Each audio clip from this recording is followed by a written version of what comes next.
오늘 우리에게 주시는 말씀은 사도행전 19장 17절에서 20절 말씀입니다. 제가 봉독하겠습니다.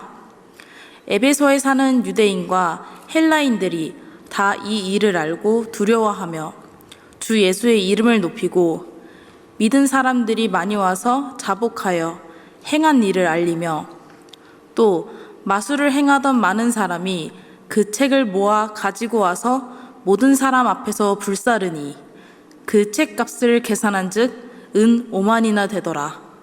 이와 같이 주의 말씀이 힘이 있어 흥왕하여 세력을 얻으니라. 아멘. 여러분 이렇게 다시 만나뵙게 되어서 반갑습니다. 지난번에 우리 세문안교에서 그때도 정기총회였나요? 예, 할 때 우리 YWCA가 다음 세대를 좀 세우고 또 활성화시키는 일에 힘을 기울여 주시면 좋겠다 하고 제가 설교 속에서 말씀을 드렸는데 오늘 보니까 아주 눈에 띄게 젊은 사람들이 많아진 것 같아요. 너무 감사해서 역시 Y다. 역시 Y다. 예. 근데 한 가지 예배 드릴 때 보니까 우리 세문안교하고 굉장히 비슷한 부분이 있대. 예. 박수 치는데 인색하시더라고. 찬양을 했는데 예배니까 박수를 치는 게 맞는지 안 치는 게 맞는지. 예. 저희 세문안교회는 원래는 아멘 소리도 잘 안 하고요. 박수도 아예 안 치었었습니다. 근데 제가 와서 치게 합니다. 왜냐하면 예배는 하나님 앞에 엄숙하게 드리는 경건의 행위이기도 하지만 하늘에 계신 내 아버지 앞에서 하나님의 가족들이 모이는 작은 부활 잔치거든요. 아버지 앞에서 자녀들이 서로 사랑하고 격려하고 박수 쳐주는 게 왜 예배학적으로 문제가 되겠습니까? 주님 모실 때는 좋은 일이죠. 오늘 눈 오는데 이렇게 애써서 찬양 준비하시고 그랬는데 박수 한번 세게 쳐주세요. 예, 예. 네, 바로 이겁니다. 예, 바로 이거예요. 예. 예, 오늘은 여러분들에게 질문 하나 드리면서 말씀을 시작하고자 합니다. 또 도전적인 질문입니다. 우리 Y의 회원들은 본인이 하고 있는 이 YWCA 이 사역에 대해서 내적 자신감을 갖고 있습니까? 다시 말씀드리면 이것은 교회에서 하는 다른 어떤 사역만큼이나 아니 어찌 보면 교회에서 하는 그 사역보다도 더 하나님 나라를 위해서는 요긴하며 중요하며 그렇기 때문에 이것은 내게 소중한 것이다 라는 이런 확신을 가지고 있는지요.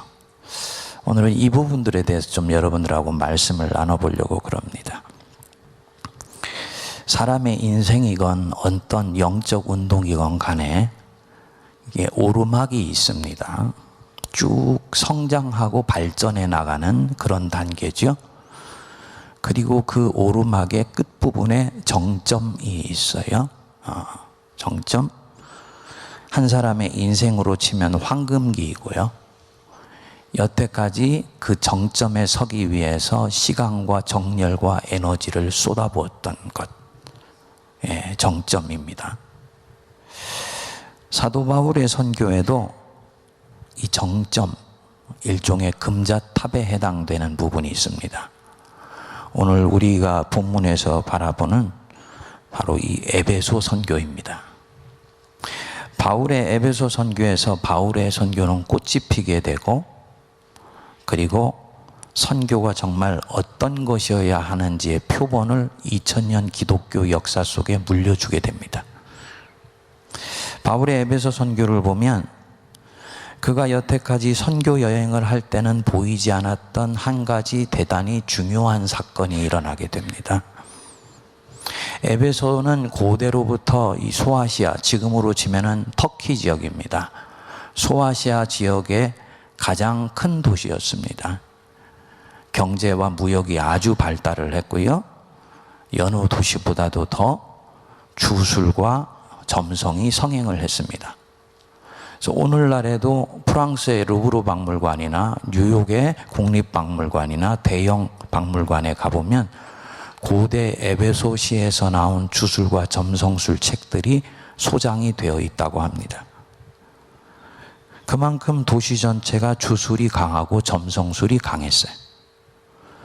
그 19절에 또 마술을 행하던 많은 사람들이 얘기하는데, 이때 이 마술은 손재주로 사람의 눈을 속이는 그런 마술이 아니고 바로 이 점성과 주술을 얘기를 하는 것입니다. 근데 바울이 에베소에서 복음을 전하고 난 뒤에 어찌 된 일인지 이 주술과 점성을 하던 도시 사람들이 자신들이 소장하고 있고 평소에 보고 있던 이 책들을 많은 사람들 보는 데서 다 갖고 나와서 불살라 버렸습니다. 그 책값을 계산해 보니까 은 5만이나 됐다라고 얘기를 합니다. 여기서 은 한 양이 1드라크마고요. 1드라크마가 노동자가 하루 받는 품삯이에요. 오늘날 노동자들이 막노동판에서 하루 일당으로 받는 돈을 대략 10만 원으로 치면은 이날 모든 사람 앞에서 불사른 책값이 대략 50억 원 정도가 됩니다. 당시 에베소 인구가 25만 명 정도였다라고 하니까 각 집에 2만 원 어치의 책을 갖다가 불살라 버린 거예요. 그러니까 이것은 몇몇 사람들이 한 것이 아니고 에베소에 사는 대다수의 사람들이 바로 집에 있던 모든 주술과 점성술 책들을 태워버린 것이다 라고 볼 수 있지요. 그러니까 예수의 복음이 에베소시에 들어가니까 그 도시의 기성 주류 종교가 뒤집어진 거예요. 그 도시의 점성과 주술을 행하는 문화가 회개하여서 기독교 문화가 정착되는 대역사가 일어나게 된 것입니다. 그리고 이때로부터 에베소 교회는 빠르게 성장하여서 고대 초대교회의 에베소시의 주교는 로마 대주교, 알렉산드리아 주교 다음으로 서열이 높은 주교가 됩니다. 그만큼 교회가 엄청나게 확장되게 되는 거예요. 이 부분은 선교를 이해하는데 매우 중요한 대목입니다. 여러분, 자연의 생태계가 있듯이 교회와 복음에도 생태계가 있습니다. 생태계가 잘 조성이 되어 있으면 모든 생명이 그 안에서 왕성하게 자라나요. 반면에 생태 환경이 열악하거나 무너지기 시작하면 처음에는 작고 여린 생명부터 하나씩 말라 죽기 시작하여서 나중에는 크고 강한 생명까지도 위협을 받게 됩니다. 복음의 생태계도 마찬가지입니다. 교회를 생명이라고 하면 교회를 둘러싼 생태계가 있어요.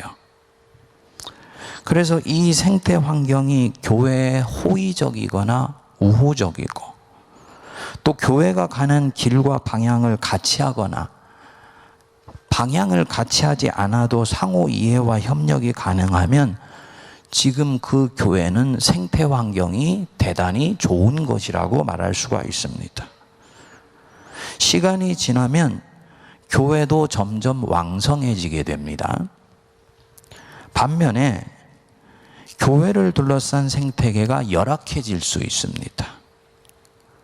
사회가 교회를 더 이상 신뢰하지 않는다든지, 교회가 내는 진리에 대해서 의심하게 된다든지, 교회를 둘러싼 문화가 반기독교적 문화와 정서가 팽배하게 되었다든지, 이런 경우는 지금 복음의 생태계가 악화된 것입니다. 그리고 이를 방치하면 결국은 교회가 사회에 의해서 서서히 포위망이 좁혀져 오게 되면서 나중에는 교회 자신이 숨을 쉬지 못하고 목 졸려서 죽어가는 형국이 나타나게 됩니다. 이런 측면에서 교회가 자신을 둘러싼 사회 속에 있는 이 문화를 어떻게 이해해주고 어떻게 다루어주고 어떻게 접근하여서 교회와 가능하면 같은 방향을 바라보며 가도록 해줄 수 있느냐 없느냐는 사회 자체를 위해서뿐만 아니고 교회의 사활이 걸려있는 결정적인 대목이라고 할 수 있습니다. 이렇게 복음의 생태 환경을 건강하고 왕성하게 하는 것이 하나님의 보실 때는 당신의 나라가 이루어지기 위해서 굉장히 중요한 대목이에요. 그래서 하나님이 때때로는 교회 밖에 목적의식적으로 선교의 도구를 세우시고 그 도구를 활용하세요. 어디에 선교 도구를 두신다고요? 교회 밖이에요. 교회 안에 선교 도구를 하시기도 하시지만은 교회 밖에 선교 도구를 만드시고 활용하시고 그것을 사용하셔서 교회를 둘러싼 생태 환경을 왕성하게 해서 결국은 하나님의 나라가 확장되는 데 사용되게 하시는 거예요. 그러면 어떤 사람이 저같이 교회 안에서 사역을 하나, 어떤 사람이 교회 밖에서 사역하냐, 이것은 무엇에 의해 결정되냐? 그 사람이 가지고 있는 은사와 재능과 부르심에 의해서 결정되는 것입니다. 일컬어서 교회 밖 선교 운동이라고 말을 합니다. YWCA나 YMCA 같은 이 선교 단체는 바로 그런 선교 용도를 가지고 있는 것입니다. 개교회 안에 이 운동을 두시지 않는 이유도 동일합니다. 개교회 안에 있으면 교회의 언어와 신앙 논리에 함몰되어 버려요. 어떤 이들은 이게 더 복음적이고 더 순수한 것 아니냐라고 생각할지 모릅니다만 복음의 생태계를 염두에 두고 말한다면 전혀 사실이 아니에요. 내가 쓰는 언어가 신앙적이고 종교적인 언어라고 해서 제가 살아있는 생명력을 가진 사람이라는 것을 곧바로 말해주는 것은 아닙니다. 하나님이 만드신 각각의 선교 도구는 자기 자리에 있으면서 자기 구실을 하는 것이 사명입니다. 목사는 목사 구실을 하고 성도는 교회 안에서 맡은 직책을 따라 열심히 일을 하고 교회 밖에 있는 선교 도구 속에서 활동하는 분들은 자기의 부르심을 따라 최선을 다하면 하나님이 이 생태계 전체를 다 모아서 하나님의 나라를 이 땅에 확장해 가는데 쓰시는 거예요. 그러니까 YMCA나 YWCA 같은 이 교회 밖 도구는 교회 밖에서 그리스도의 정신으로 세상과 소통하고 세상의 필요에 대해서 귀 기울여주고 또 세상의 필요를 채워주고 세상을 때때로는 설득해 나가요. 목사가 쓰는 언어는 대부분이 성경적인 언어고 종교의 언어이기 때문에 세상에 있는 사람들에게 이 언어를 가지고는 바로 그들을 설득해 나가기가 어려워요. 설득은 변증의 작업인데 그것은 교회와 세상의 접경 사이에서, 즉 교회의 언어도 이해하고 세상의 언어도 이해하는 사람이 가장 적절하게 세상을 설득해 나갈 수 있는 것입니다. 교회 밖 선교단체는 바로 이런 세상에 대한 교회와 신앙과 기독교 진리에 설득을 해나가는 중요한 사명을 또한 가지고 있는 거예요. 설득은 언어로 할 수도 있고요, 행동으로 할 수도 있어요. 예를 들어서 구한말 시대에 YMCA가 활동을 하면서 여권 신장 운동을 했다. 어떤 사람들은 그것을 그냥 단순한 인권 운동의 차원에서 생각할 수도 있습니다만 그것은 하나님 나라 운동에서도 굉장히 중요한 부분들입니다. 그리스도인들이 그런 활동들을 시작할 때 믿지 않는 여성들은 교회를 보는 시각을 달리하게 됩니다. 교회가 지금 우리의 필요를 앞장서 가지고 온갖 욕을 다 먹어가면서 지금 감당해 주고 있구나. 아, 교회라는 것은 연약한 자들의 목소리에 귀를 기울여 주는 곳이구나. 행동을 통해서 지금 이 사람들을 설득해낸 거예요. 이게 교회 밖 선교단체가 하는 중요한 사명 중에 하나입니다. 그래서 결국은 세상 한복판에 하나님의 통치가 임하도록 간접적으로 견인해 나가는 거예요. 역사를 보니까 한국 YWCA가 일제시대 때부터 애국 계몽운동을 하고 생활개선운동에 팔을 걷어붙이고 여권 신장운동을 적극적으로 하면서 IMF 때에는 외화 모으기 캠페인이나 사랑의 먹거리 운동 같은 걸 해왔더라고요. 그리고 최근에는 환경에 대해서 많은 관심을 갖는다. 이런 것들이 전부 다 하나님의 선교 방식의 일환입니다. 이게 결국은 복음의 생태계를 건강하게 만드는 활력이 됩니다. 어떤 사람들이 이게 복음하고 무슨 상관이냐 하고 말할 수도 있습니다만 이것은 선교를 전혀 이해하지 못하는 소치입니다. 20절 여러분들이 한번 보시면 사도행전 19장 20절 우리 같이 한번 읽어보겠습니다. 이와 같이 주의 말씀이 힘이 있어 흥왕하여 세력을 얻으니라. 주의 말씀이 힘이 있어 흥왕하여 세력을 얻으니라. 에베소 선교의 결실을 한마디로 요약한 것입니다. 에베소시에서 하나님의 말씀이 힘이 있어서 흥왕하여서 꽃을 피워서 결국은 세력을 얻게 되었다. 헬라어로는 크라토스인데요, 통치권이라는 단어입니다. 정치적인 용어예요. 하나님의 말씀이 지금 에베소에서 크라토스, 통치권을 얻었다, 주도권을 얻었다, 대통령에 당선되어서 청와대를 장악하여서 국가에 대한 통치권을 얻는 그런 일들이 에베소에서 지금 교회를 통해 하나님 말씀을 통해 이루어지게 되었다, 이 뜻입니다.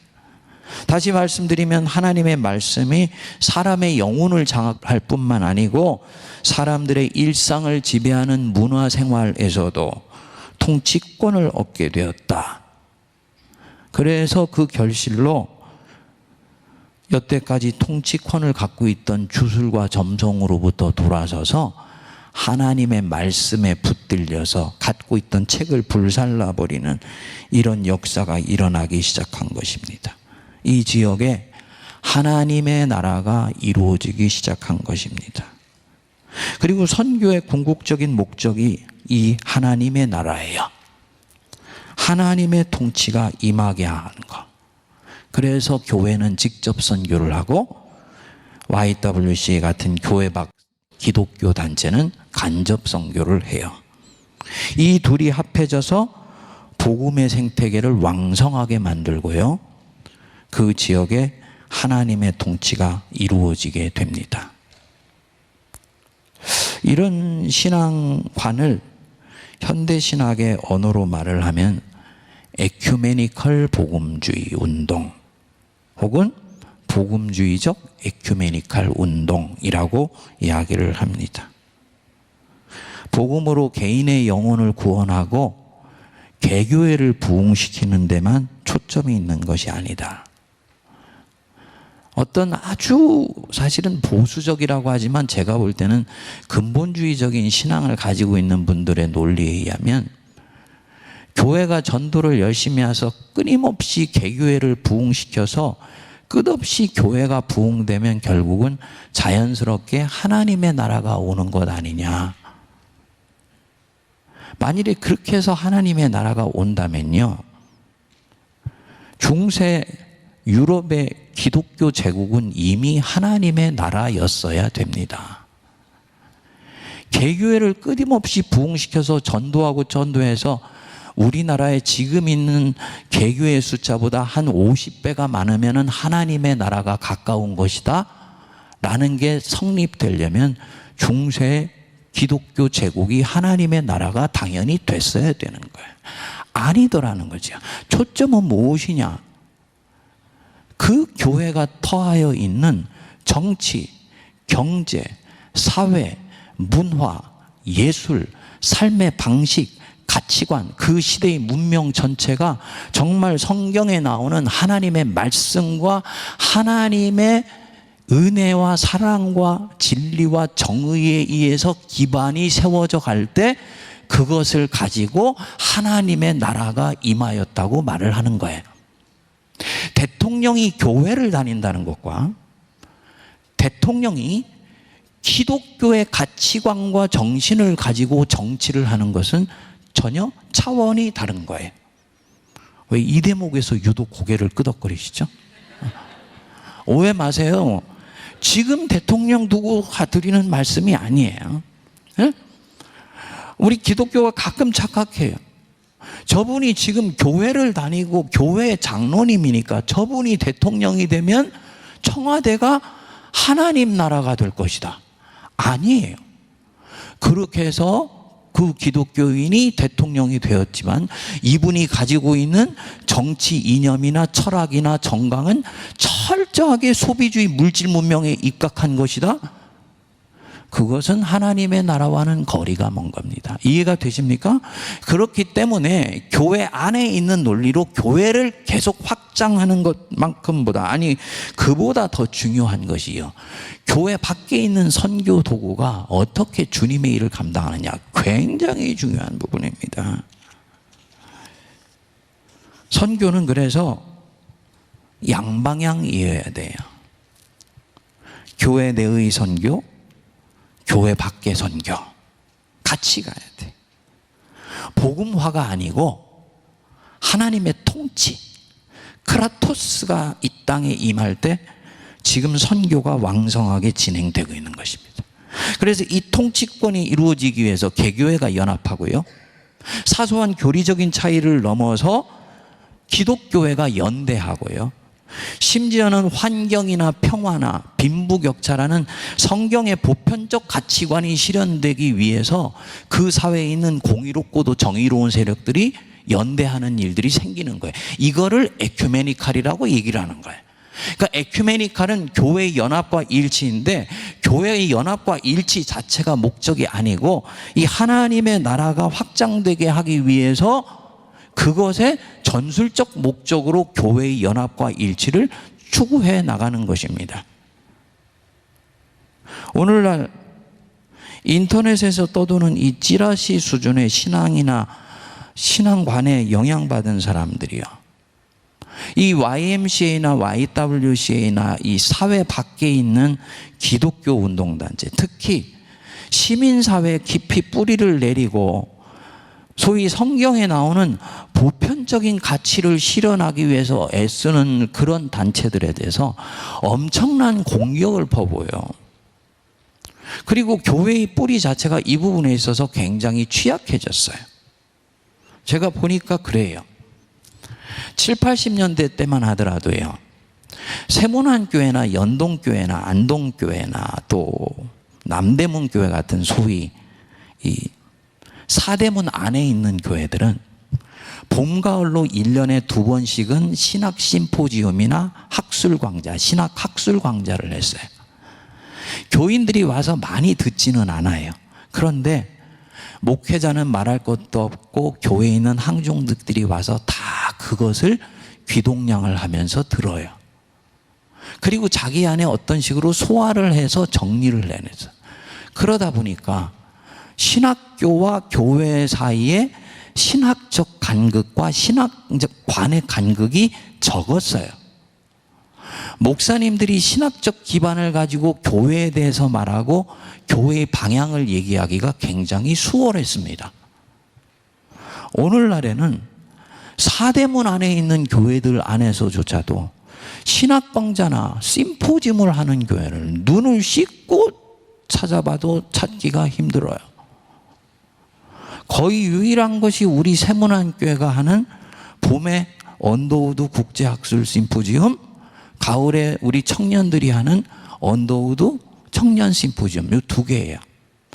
이런 강좌가 자꾸 폐쇄돼요. 이유가 뭐냐 그랬더니 교인들이 관심을 갖지 않는데요. 그래서 안 한다는 거예요.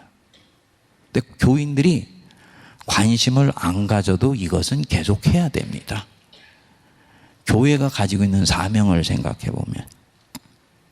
그러니까 이걸 안 하니까 어떤 일이 생겼냐면요, 인터넷에 떠돌고 있는 온갖 찌라시 수준의 신앙이나 신앙관들, 복음주의라고 얘기를 하지만 사실은 신앙의 내용으로는 근본주의 성향에 가까운 그런 신앙들이 교회에 있는 평신도 지도자들의 귀와 정신을 지배하기 시작했습니다. 당연히 이들이 볼 때는요, YWC가 하는 일동들은 색깔이 이상한 것 같아. 보니까 WCC에 식구들도 보낸다 그래. 세상에 WCC는 에큐메니칼이고 WCC는 용공이고 친동성애고 다원주의고 온갖 얘기를 다 하잖아요. 그렇죠? 제가 한때 한번 아주 작심을 하고 세문안교에서 이 부분을 설교를 했던 적이 있어요. 우리 교회가 속해 있는 통합교단은 WCC 소속되어 있는 멤버이고 WCC는 그런 곳이 아니다. 그것은 전부 악의적인 공격일 뿐이다.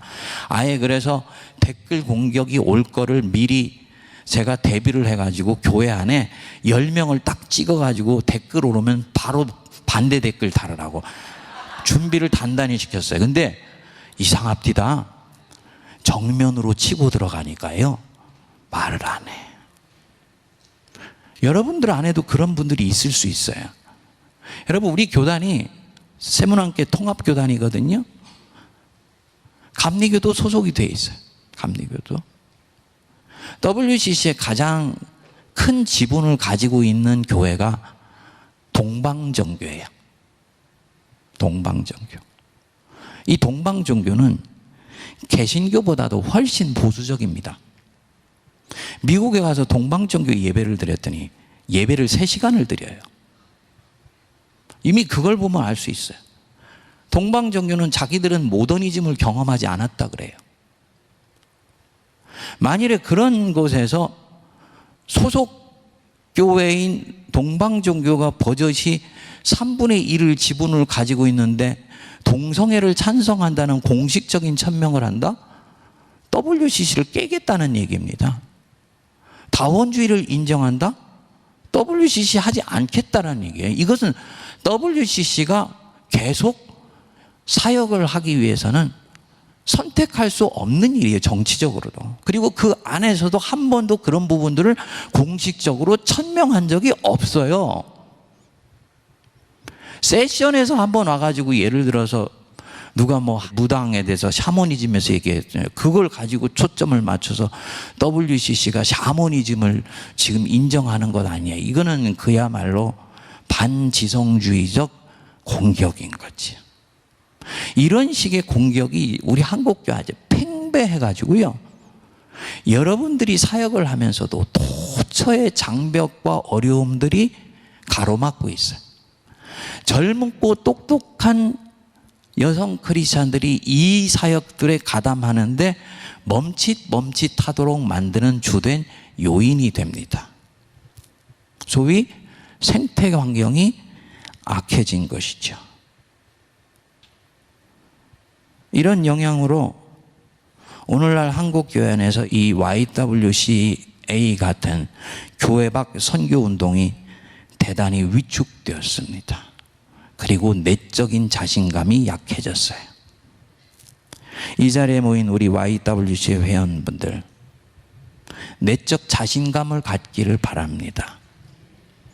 우리는 하나님의 나라를 확장하기 위해 이 땅의 복음의 생태계를 왕성하게 조성하는 사명을 가지고 있다. 이 물질주의 소비 문명이 부르는 이 죽음의 문화를 극복하고 양으로 생명을 얻고 또 충만히 얻게 하는 일에 우리가 부름받았다. 내가 하고 있는 일은 내가 생각한 것보다 하나님 모실 때는 훨씬 중요한 것이다. 믿으시기 바랍니다. 우리 Y 회원들이 이 자리에 있기 때문에 이 말씀을 드리는 게 아니에요. 꼭 한번 말씀 드리고 싶었습니다. 이 확신으로 사역에 임하시기를 바랍니다. 그래서 우리 YWCA를 통해서 이 단체와 연대해서 활동하는 모든 사역단체를 통해서 이 땅에 하나님의 크라토스 통치권이 실질적으로 임하는 역사가 일어나게 되기를 소망합니다. 기도하겠습니다. 하나님 아버지, 불러주시고 세워주신 거룩한 여종들, 주의 말씀과 하나님의 정의와 진리가 이 땅에 통치권 임하게 하는 일에 아름답게 쓰임받게 하여 주시옵소서. 그래서 YWC가 지금보다 더 왕성하게 하시고 많은 젊은 일꾼들이 은사와 재능을 따라 함께 쓰임받게 하시고 하나님의 나라가 이 땅에 임하게 하여 주옵소서. 이제는 우리 주 예수 그리스도의 크신 은혜와 하나님 아버지의 무한하신 사랑과 성령님의 위로교통 감동 감화 역사하심이 주의 말씀이 힘이 있어 흥왕하여 통치권을 얻게 되는 그 날을 위해 애쓰고 수고하는 모든 YWC에 소속되어 있는 우리 회원들 한 분 한 분 위에 이들을 섬기고 돌보는 모든 임원들과 이들이 섬기는 교회와 가정과 사역 위에 이제로부터 영원토록 함께하옵시기를 간절히 축원하옵나이다. 아멘.